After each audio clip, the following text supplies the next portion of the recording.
오늘 하루 예수님께서 사람들에게 하나님의 말씀을 가르치고 계실 때에 갈릴리 각 마을에서 온 백성들이 주로 있었습니다. 그리고 유대와 예루살렘에서 올라온 바리새인도 있었고 율법교사들도 함께 그 자리에 했습니다. 그러니까 다양한 사람들이 여기서 하나님의 말씀을 듣고 있는데 기본적으로 갈릴리 각 마을에서 온 사람들은 사실은 이 지역에는 예수님의 말씀이 꼭 필요했던 소외받고 연약한 그런 사람들이 대부분이었습니다. 예수님의 손길이 다 필요했던 그런 사람들이죠. 그러니 이들은 전에 없던 귀한 분을 만나서 참 유심히 말씀을 듣고 사모하는 마음으로 말씀을 듣고 귀 기울여 듣고 그렇게 하고 있었죠. 근데 그 자리에는 그런 사람만 있은 것이 아니라 예수님의 소문을 듣고 이상한 사람이 나타났더라. 각 지역에 병자를 고치고 말씀을 전하는데 대단한 능력을 갖고 있다더라. 사람들이 예수라는 이름을 환호하고 몰려든다더라. 그래. 누가 그런 사람이 있어? 그러면서 예수님의 등장에 위기감을 느끼고 찾아왔던 유대와 예루살렘이라고 하면 이 지역에 있지 않는 먼 데서 소문을 듣고 온 무리들인데 좋은 생각이라보다는 굉장히 경계심을 갖고 도대체 뭘 어떻게 하기에 그렇게 사람들이 몰려드는가 시기심도 있고 그래서 올라온 바리새인과 율법교사들이 함께 그 자리에 있는 것이죠. 모두 앞에서 보면 다 선량하게 말씀을 듣고 있는 듯이 보이지만 그 무리 가운데는 정말 말씀을 사모해서 하는 것이 아니라 이렇게 어찌하나 보자 하고 어디 티라도 없을까 그렇게 노려보는 사람들도 함께 했다는 것을 성경은 은근히 우리에게 말해주고 있습니다. 이런 상황 가운데에서 많은 사람들이 예수님께 말씀을 듣고 집중하고 있는 과정에서 그 무리의 저 바깥에서부터 어떤 침상을 메고 오는 한 무리가 있었습니다. 한 서너 명이 침상을 메고 이렇게 오는데 그 위에 누워있는 환자는 스스로 움직이지도 못하는 중풍 병자였습니다. 그런데 많은 사람들이 몰린지라 홀로 그 사람들 속에 비집고 들어가도 어려운 상황인데 서너 명이 침상을 메고 그 많은 무리 속을 뚫고 들어가기는 참 쉽지 않았습니다. 도무지 그 많은 인파를 해서 예수님께 접근할 수가 없는 지경에 될 것이죠. 그래서 그들은 지붕 위로 올라가기 시작했습니다. 그리고 그 지붕 위에 있는 기와를 벗겨내고 그 지붕에서 아래로 침상째 그 중풍병자를 예수님 앞으로 달아내는 이 장면을 보게 되는데 예수님은 설교를 하다 말고 그들의 하는 행동에 깊은 감동을 받고 무엇보다 그들이 얼마나 제 친구를 사랑했을까 누가 봐도 다 알 수 있는 그런 정도의 사랑 속에 무엇보다 그 속에는 믿음을 보고 그렇게 내려진 환자를 긍휼히 여기시고 치료하시는 장면을 보게 됩니다. 우리는 이 장면을 우리는 많이 들어서 알고 있고 오늘도 새벽에 듣게 됩니다. 자, 우리가 이 장면 속에서 이 새벽에 우리가 붙들어야 될 것은 무엇이냐 하는 것이죠. 그것은 먼저 예수님이 20절에 보시면 예수께서 그렇게 침상째 내려 달아내리는 그들의 믿음을 보았다는 말씀이 20절에 기록이 되어 있습니다.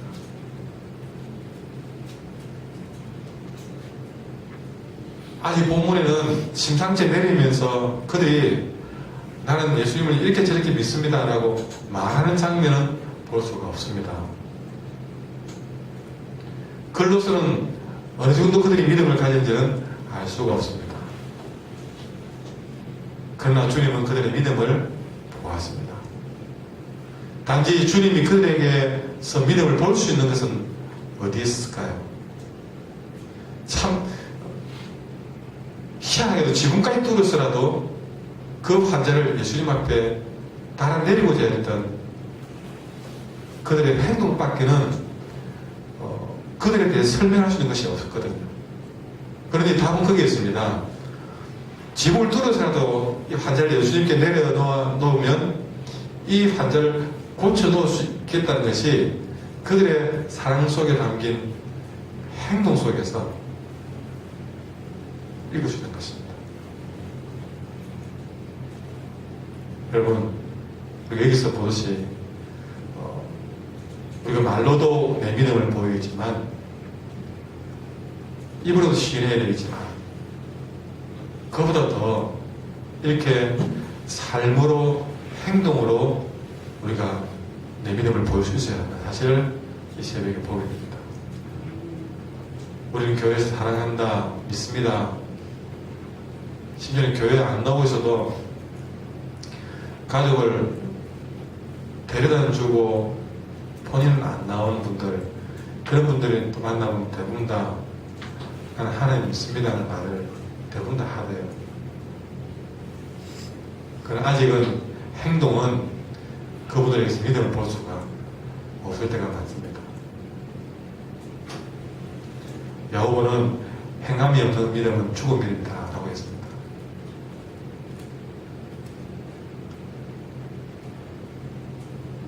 우리 내 속에 삶으로 보이는 믿음은 얼마만큼 컸을까 하는 생각을 해봐야 될 것 같습니다. 우리 이분 안의 믿음은 굉장히 우리의 믿음은 깊고 크리라 생각을 합니다. 올해는 삶으로 행동으로 보이는 믿음을 우리는 더 많이 보여야 될 때가 아닌가 하는 것을 오늘 늘 들었던 이 중국 병자의 이야기를 통해서 다시 한번 내 가슴 속에 새겨보게 됩니다. 또 하나는 여러분 이 중국 병자를 침상을 메고 지붕까지 뚫어서 내리는 이 모습을 보면서 아직은 중국 병자에 대한 이야기는 하나도 언급되지 않고 있습니다. 그러나 그럼에도 불구하고 이 환자는 예수님께 긍휼의 힘을 받고 있는 중을 보게 됩니다. 자, 우리 여기서 그 사람을 인도하는 자의 믿음이 그 사람의 구원에 큰 역할을 한다는 것을 발견하게 됩니다.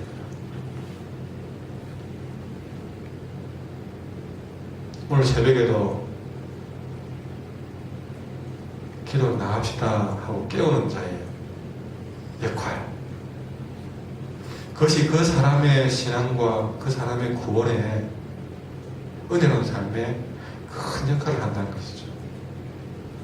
여러분도 그 사람이 은혜 받고 그 사람이 구원받고 하나님 사랑받는 그 일에 그 사람을 그렇게 은혜의 자리로 인도하는 그런 믿음이 더욱더 활발해지기를 바랍니다.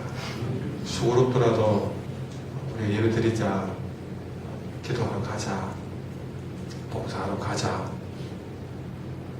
때로는 그렇게 하는 일이 참 너무 결과가 안 볼 때는 화가 날 때가 있을 겁니다. 낭만하지 마시고 그렇게 하는 여러분의 믿음이 그 사람에게 얼마나 그분의 은혜롭게 사는데 그분이 구원받는데 큰 역할을 한다는 것을 아셔야 됩니다. 그런 역할을 하시는 모든 분들에게 하나님 축복이 있기를 바랍니다. 더 나아가서 이제는 그 자리에 데리고 온 데까지는 그들의 역할을 다 한 것이죠. 이제부터 주님이 하십니다. 여러분, 전도를 해도 이렇게 우리가 기도를 가자, 예배드리러 가자 이끌어줘도 실제로 그를 구원받게 하고 은혜받게 하는 일은 하나님의 역할입니다. 전도하다가 그 사람이 믿고 안 믿고는 여러분의 역할이 아닙니다. 그것 때문에 가슴 아파할지는 몰라도 그것 때문에 내 전도의 실력이 이것밖에 안 되는가 하고 실망을 하지 마세요. 아무리 능숙하게 했더라도 최선을 다했더라도 이제 그 영혼을 믿게 하고 구원받는 일은 하나님의 역할입니다. 그러니 전도를 우리가 그 사람이 구원받는 자리까지 내가 해야 될 것을 생각하고 나면 전도는 못할 일입니다. 그러나 그 사람에게 전하는 일만 내게 주어졌다고 생각하면 그 사람이 믿고 안 믿고 교회 나오고 안 나오고 하는 부분은 내 영역이 아니라고 생각이 들면 훨씬 전도는 우리가 더 쉬워질 것입니다. 마귀는 우리에게 야, 니 그래도 저 안 믿는데 니가 그거 해봐야 뭐하니? 그런 마음까지 주어서 우리를 아예 처음부터 전도에 대한 부담을 갖게 만들어서 성령이 주시는 생각이 아니시고 여러분 언제든지 우리가 그 사람이 믿든 안 믿든 열심히 전해야 될 책임이 내게 있다. 그게 내 역할이라고만 우리가 알아도 전도는 훨씬 쉬워지라고 생각이 됩니다. 자, 이렇게 데리고 와서 주님 앞에 데리고 오니까 예수님이 1절부터 그에게 선언합니다. 이 사람아, 네 죄사함을 바랍니다. 이 사람아는 중국 병자를 말합니다. 그 사람에게 선포하십니다. 네 죄사함을 바랍니다. 여러분 이렇게 병자를 고쳐줄 때에 너의 죄를 사함받았다는 말을 하신 것은 본문을 포함해서 성경에서 2번 나오는데 누가복음 7장에 한번 나오는데 여러분 이 두 가지 사실을 봤을 때에 이 환자의 질병이 죄와 어떤 관계가 있다는 것을 암시해주고 있습니다. 이 말을 보고 우리가 모든 병은 죄와 관련되는구나. 예, 모든 인생의 불행은 죄와 관련된 게 맞습니다. 이거 구분하셔야 될 것은요. 모든 인생의 불행은 죄 때문에 왔습니다. 그러나 그렇다고 해서 모든 병이 우리 인간의 육신의 고통이 그게 모두 다 어떤 죄 지은 결과로 보시면 그거는 우리가 잘못 이해하는 것이 아니죠. 감기가 걸려도 아니 죄 때문에 네 감기 걸렸다. 무좀이 걸려도 너 죄 때문에 무좀 걸렸다. 두통이 와도 죄 때문에 걸렸다. 이 회개해라. 그러면 낫는다. 이건 안 되는 것이죠. 구분을 잘 하셔야 됩니다. 몸 관리를 안 해서 너무 추운데 바람을 쐬으셔가지고 감기 걸립니다.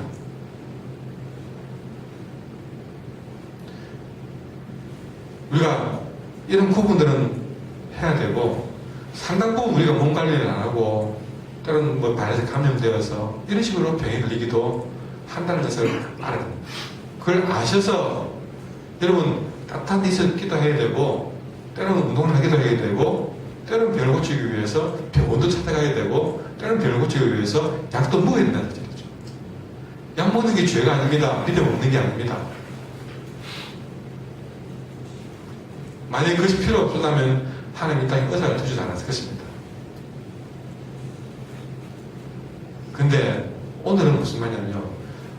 그런 것이 보편적이지만 그런 가운데 어떤 질병은 죄를 용서받아야 치료받는 질병도 있다는 사실을. 그럼 제가 앞에 장거에 설명한 것과 이것을 구분을 잘 하셔야 됩니다. 어떤 것은 회개해야만, 그러니까 그 질병이 죄와 어떤 관련이 있던 병도 있다는 것을 보여주고 있습니다. 또한 이것은 인간에게 있어서 죄로부터의 해방은 질병으로부터의 해방보다 더 크고 근본적인 기적이라는 것을 보여주기도 한다는 것이죠.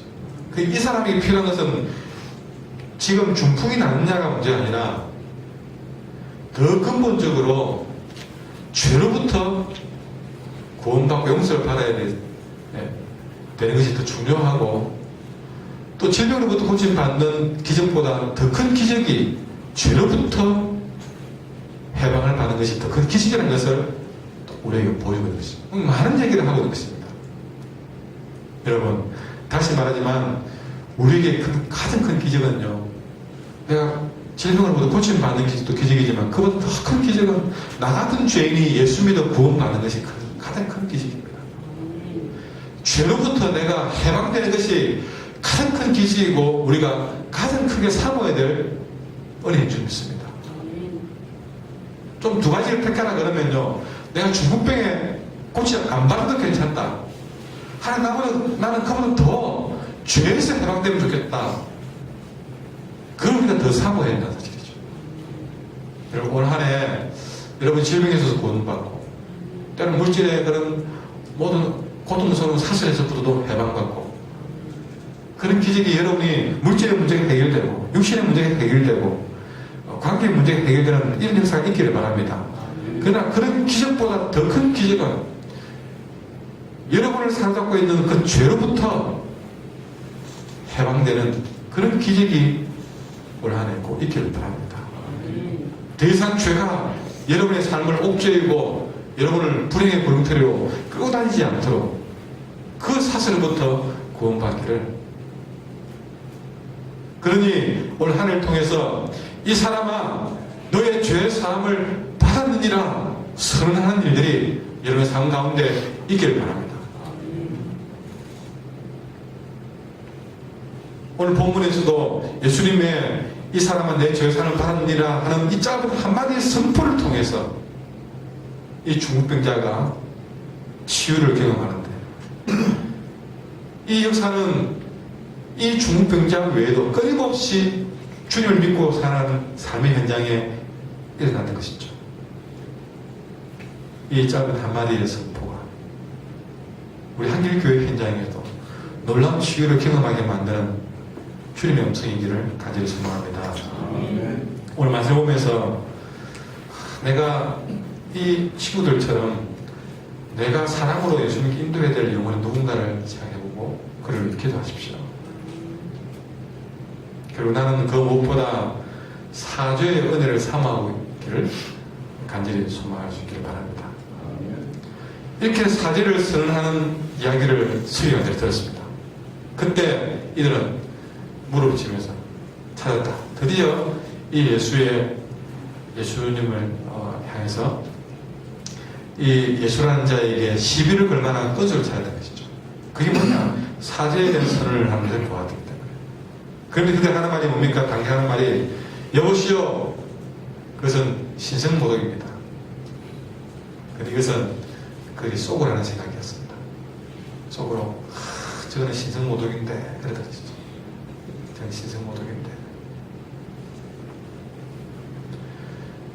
저 죄를 사할 수 있는 분은 하나님밖에 할 수 없는데 꼭 지금 하나님처럼 행동하네 하고 속으로 생각했을 때 주님은 그들의 생각을 꿰뚫어 봤습니다.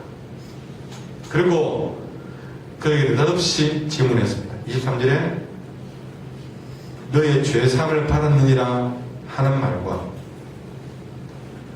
병고침을 받고 일어나 걸어가라 하는 말이 어느 것이 쉽겠느냐 라고 물어봤습니다.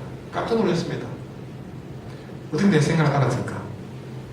그런데 이 두 가지 중에 하나도 이것이 쉽다라고 말을 못했습니다. 왜냐하면 네 죄사함을 받느니라 이것도 자기들 생각처럼 하나님이 할 수 있는 생각이고, 일어나 걸어가라 이것도 감히 하나님 외에는 할 수 없는 일이기 때문에 이 두 가지 말 중에 어느 것도 자기가 인간이라고 생각하는 예수가 쉽게 할 수 있겠지 생각된 것이 없었던 것이죠. 어느 것 중에 두 개라도 하나가 그건 네가 할 수 있겠지 그래 말하면 너 하나님이 맞네라는 말과 같은 것이기 때문에 이 두 가지 말 중에 어느 것도 답을 주지 못했습니다. 그러나 주님은 그들 보는 앞에서 24절에서 인자가 땅에서 죄를 사는 권세가 있는 줄 너희로 알게 하리라 하고, 죄를 사는 권세가 있다는 것을 이 중풍병자를 통해서 보여주기 위해서 중풍병자에게 말합니다. 내가 너에게 이르노니 일어나 네 침상을 가지고 집에 가라 하니까 그 사람이 그들 앞에서 곧 일어나서 누웠던 것을 가지고 하나님께 영광 돌리며 자기 집으로 돌아가는 모습을 보게 됩니다. 예수님은 그들이 생각할 때 그건 하나님밖에 할 수 없는 일이야 라고 생각했던 두 가지 일들을 이 사람을 치유하는 과정을 통해서 완전히 두 가지를 다 보여준 것입니다. 그것을 알게 해주겠다고 말하기 때문에 확실히 그것을 두 눈으로 똑똑히 보여주는 것입니다. 사람들이 그 모습을 통해서 와 진짜 이건 하나님이 하실 일이야 하고 하나님께 영광을 돌리게 된 것이죠. 익숙이를 마지막으로 하실 것은, 여러분, 예수님이 네 죄사함을 받았다라고 하는 그 사죄의 선언은 그냥 우리가 사랑합니다, 사랑합니다 하고 말하는, 우리가 하도 우리가 신앙생활하면서 말로만 하는 게 많다 보니까 하나님도 그럴 거라 생각을 언론에 우리는 가지고 있는 것 같아요. 무슨 말이냐면 네 죄사함을 받았다 그러면 그냥 말로 해보는 것 좀 생각했을 모릅니다. 그러나 모든 얘기에 오늘 확인한 게 뭐냐, 예수님의 너 죄사함을 받았다는 이 사죄의 선언은 한번 해보는 말도 아닙니다. 그분의 말은 무능한 말이 아니라 주님의 입에서 나오는 말은 말이 아닙니다. 소리로 울리는 진동이 아닙니다. 언어가 아닙니다. 한번 해보는 게 아닙니다. 주님 입에서 나오는 말은요, 말 그대로 실제입니다.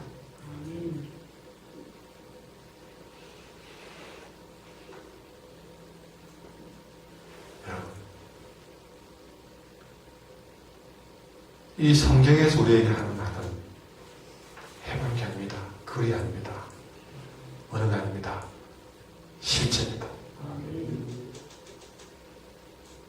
여기 바른 자, 곧 그 이름 있는 자를 하나님의 자녀가 되는 권세를 주시나니.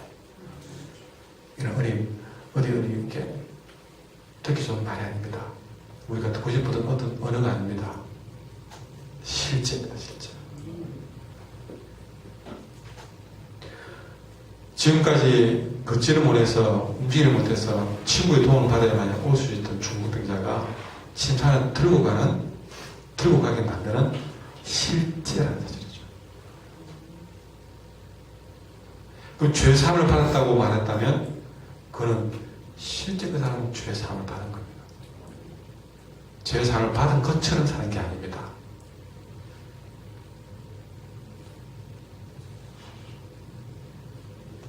먼저 그 나라와 그 일고라 그러면 이 모든 내게 더하시리라 그러면 그거는 좀 그랬으면 좋겠다는 소원이 아닙니다. 실제로 그런 일이 일어납니다. 여러분, 언제나 울리는 진동이 아니라 글이 아니라 이걸 실제로 원하는 이 하나님의 말씀을 여러분 어떻게 대하시겠습니까? 더 두려운 마음으로, 더 정말 놀라운 마음으로. 여러분, 오늘 마지막 26절에 사람들이 하는 말이 오늘 우리가 놀라운 일을 보았다라고 했습니다. 여러분, 놀라운 말을 들었다가 아닙니다. 놀라운 일을 보았다. 말씀에 귀만 울리지 마시고, 말씀에 가슴을 올리면서 감동받지 마시고, 말씀을 눈으로 보는 믿음으로 사시기 바랍니다. 이 말씀이 내 눈에 지금 안 이루어져도 이루어진 것처럼 믿고, 눈으로 본 것처럼 믿고 살아가십시오. 이 말씀은 실제이기 때문에, 무능한 말이 아니라 실제이기 때문에 반드시 실제로 여러분 보게 해주겠습니다. 말씀을 생각하면서